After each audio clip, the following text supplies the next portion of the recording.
Olá pessoal, espero que estejam todos bem. Na videoaula de hoje nós vamos iniciar então a unidade 3 no capítulo 7, falando sobre equilíbrio químico. Pois é, esse é mais um tópico em que nós vamos ter que usar um pouquinho mais de cálculo, mas não é nada difícil, como vocês vão ver logo em seguida. Então, material na mão e vamos lá. Gente, para iniciarmos aí o estudo de hoje, precisamos lembrar que numa reação de deslocamento, por exemplo, nós temos que, quando uma substância composta reage com uma substância simples, no caso, a substância composta AB genericamente, e a substância simples C, nós temos aí que o reagente C, ele desloca uma parte do reagente composto B, no caso, e B acaba saindo, tomando o lugar de C. Né? Na prática, um desloca o outro, certo? Nesse sentido, acaba formando a ligação entre A e C e B fica sozinha. Né? B passa a ser uma substância simples e C uma substância composta junto com A. Legal, gente? Isso só lembrando a reação de deslocamento, que é o que ocorre, por exemplo, quando reagimos zinco metálico com uma solução de sulfato de cobre. Certo? Nesse sentido, o que vai ocorrer? O zinco ataca o cobre, desloca o cobre, que vai sair e se tornar uma substância simples. Ou seja, há a formação da ligação entre o zinco e o sulfato, certo? Formando o sulfato de zinco, uma solução de sulfato de zinco, e o cobre passa a ser um metal. Ou seja, zinco metálico reage com uma solução de sulfato de cobre, que é assim mesmo, azulada, formando uma solução de sulfato de zinco e cobre metálico. Beleza, gente? Percebe-se que, se pegarmos os reagentes, o cobre metálico e o sulfato de zinco formados, e tentarmos reagir um com o outro, o resultado é que não ocorre reação nenhuma. Ou seja, entendemos que aquela reação é uma reação irreversível. Ok? A primeira reação é uma reação irreversível e, portanto, essa reação, que é a reação inversa, não vai ocorrer. Legal, gente? Ou seja, já percebemos que em química existem algumas reações irreversíveis. Há, no entanto, a ideia por trás das reações irreversíveis de que, no caso dos metais, existe, por exemplo, uma sequência ou série de reatividade, ou fila de reatividade, ou ordem de reatividade, como vocês preferirem chamar, onde aqui nessa série, para a esquerda, nós temos os metais mais reativos e para a direita os metais mais estáveis. Né? Entende-se que os reativos eles preferem estar na forma de íons ou na forma de substâncias compostas, enquanto que há uma preferência dos elementos mais estáveis estarem na forma elementar, ou seja, no caso o ouro, como é o metal mais estável dessa série, ele prefere estar na forma de ouro metálico, não ligado a nenhum outro elemento por ligação química. Legal? Essa é a diferença entre os mais reativos e os mais estáveis. Beleza? Bom, numa reação direta, então, como exemplo, nós temos que aqui o carbonato de sódio ele reage com o cloreto de cálcio, nós temos dois sais aí, formando aí o carbonato de cálcio e o cloreto de sódio numa reação de dupla troca. Legal, essa é uma reação que ocorre, então, entre esses dois sais, chamamos de reação direta, tá? No sentido em que está ocorrendo. No entanto, essa mesma reação, no sentido inverso, ela também ocorre, o que leva a uma dúvida. Portanto, essa é uma reação reversível, portanto, uma reação que pode ocorrer em ambos os sentidos, tanto do carbonato de sódio com cloreto de cálcio formar carbonato de cálcio e cloreto de sódio, quanto o contrário. Legal? Isso é uma reação reversível. Então, é aí que entra o contexto do equilíbrio químico, é das reações que ocorrem em ambos os sentidos. Aqui nós temos, por exemplo, uma reação genérica qualquer, né, em que esse símbolo significa justamente a definição de equilíbrio químico, ou seja, que a reação se processa tanto num sentido quanto em outro. Certo? Tá aí um exemplo. A reação entre o dióxido de enxofre com oxigênio, é uma reação de combustão, né, ou de oxidação, em que forma trióxido de enxofre. Isso significa que essa reação ela pode ocorrer tanto no sentido direto quanto no sentido inverso. Legal? O sentido direto é a formação do trióxido de enxofre e no sentido inverso é a decomposição do trióxido de enxofre. Ok, gente?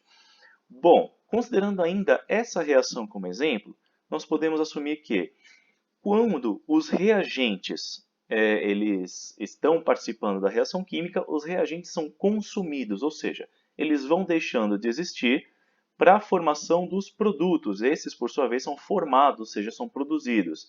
Entende-se que, portanto, os reagentes eles vão diminuindo a sua quantidade ao longo da reação e que os produtos eles vão se formando, ou seja, eles vão aparecendo, aumentando sua quantidade ao longo da reação. Legal? Graficamente, podemos expressar dessa forma, então.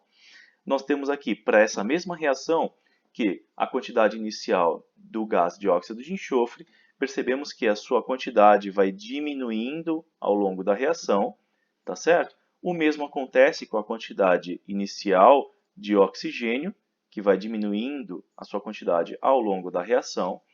E, no entanto, a formação do gás trióxido de enxofre, ela no início da reação tem quantidade zero e conforme a reação se processa, a sua quantidade vai aumentando ao longo da reação, porque esse é justamente o produto formado para essa reação. Legal? Percebemos então que o trióxido de enxofre chega a um ponto, né, ao longo do tempo de reação, que ele não tem mais alteração de quantidade, portanto, chegou na quantidade total formada e nada mais é formado a partir disso. Entretanto, percebemos que as quantidades dos reagentes em dado momento não variam mais, tá certo? Ou seja, elas não atingem uma quantidade igual a zero. Portanto, chegamos na conclusão de que essa é uma reação em que se estabelece um equilíbrio químico, ou seja, o símbolo químico tem que ser mudado para ambas as setas de reação, tanto para um sentido, no sentido direto, quanto para o sentido inverso. Isso significa que a partir de um determinado tempo de reação, tanto as quantidades de produtos quanto de reagentes não variam mais, certo? Mantendo sempre uma quantidade fixa. É aí que se estabeleceu o equilíbrio químico. A partir de um determinado tempo de reação, se estabeleceu o equilíbrio químico em que as quantidades de todas as espécies, produtos e reagentes não variam mais. Legal, gente? Para isso, representamos então a reação com essa seta dupla, sentido direto e inverso ao mesmo tempo. Legal? Então, uma reação em que ocorre o equilíbrio químico a partir de um determinado tempo de reação.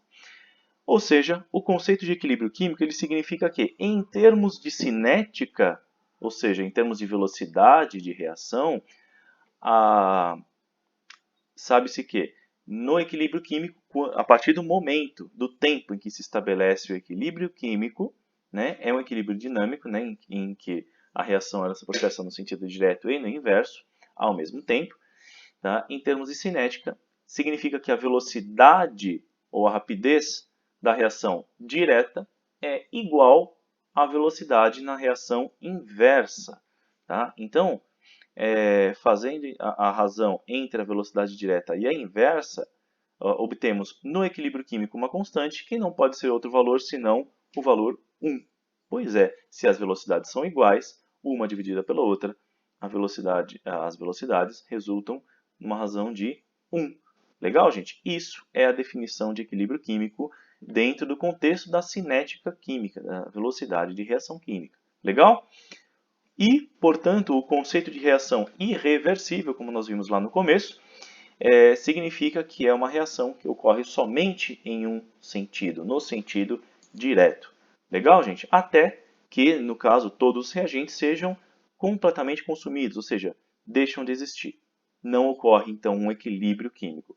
Os reagentes são consumidos 100%. Legal? Até atingir quantidade zero e o produto formado atinge a sua quantidade máxima. Beleza? Tendo uma reação genérica aqui, portanto, entende-se que o equilíbrio químico ele significa a reação no sentido direto e a reação no sentido inverso, ocorrendo simultaneamente a partir de um determinado tempo de reação. Okay? Ou seja, as velocidades no sentido direto e inverso são iguais. Ou seja, é possível calcular, portanto, uma constante de equilíbrio, em que nós temos que a concentração dos produtos dividida pela concentração dos reagentes é o que resulta nessa constante de equilíbrio. Portanto, é algo como a quantidade de produto formado dividida pela quantidade de reagente que sobrou Pois é, então aqui nós vamos considerar somente as quantidades de produtos e reagentes após estabelecido o equilíbrio, ou seja, quando essas quantidades não variam mais. Legal? Então, temos ali uma equação mais completa, né, para essa reação aqui genérica como exemplo, né, em que a constante de equilíbrio vai ser a concentração do produto C elevado ao seu coeficiente estequiométrico, né, aquele número, vezes a concentração do produto D elevado à sua constante, seu coeficiente estequiométrico, e aqui em cima estão os produtos, portanto, embaixo as mesmas coisas, as concentrações dos reagentes A e B elevado aos seus coeficientes estequiométricos. Então, essa é uma fórmula genérica, ou seja, é aplicável para qualquer reação química. Legal? Seja com um reagente, ou dois, ou três produtos também, um ou dois, não importa. O princípio é o mesmo. Tá? Isso significa também que quando a constante de equilíbrio tem um valor maior que 1, isso significa que o equilíbrio químico ele favorece a formação dos produtos. Legal? Por quê? Significa que esses valores dos produtos resultam num valor total maior do que o valor total dos reagentes, certo? E, se no entanto, a constante de equilíbrio tem um valor menor do que 1, isso significa que o equilíbrio químico favorece a formação dos reagentes, ou seja, significa que ocorre mais no sentido inverso do que no sentido direto. Beleza? Então, considerando aqui uma situação mais real, uma reação real, que é a decomposição do HI, o iodeto de hidrogênio, em gás hidrogênio e iodo elementar, ela pode ocorrer tanto no sentido direto quanto inverso, né? Nesse sentido, então, nós temos lá a concentração dos produtos dividido pela concentração dos reagentes, elevado aos seus respectivos coeficientes. Temos concentração de hidrogênio, concentração de iodo elementar e concentração de iodeto de hidrogênio como reagentes. Jogando os valores, caso nós utilizemos valores num experimento, né, e obtenhamos esses valores, os valores de concentração, jogamos ali, né, os coeficientes 1 significa expoente 1, portanto não há alteração. Lembrando de elevar o coeficiente 2, né, um expoente 2 aqui, no caso dos reagentes. Calculando, nós temos aí a formação desses valores e calculando a razão, chegamos aí na constante de equilíbrio. Certo? Então, num caso real, quando conseguimos medir as quantidades ou concentrações de produtos e reagentes, jogando esses valores após estabelecido o equilíbrio químico, jogando esses valores na fórmula, calculamos e obtemos aí a sua constante de equilíbrio, dependendo, é claro, das condições ambientes, pressão e temperatura. Legal, gente? Bom, espero que vocês tenham entendido, espero que tenham gostado. Até a próxima videoaula e que a força esteja com vocês. Valeu, pessoal, até a próxima!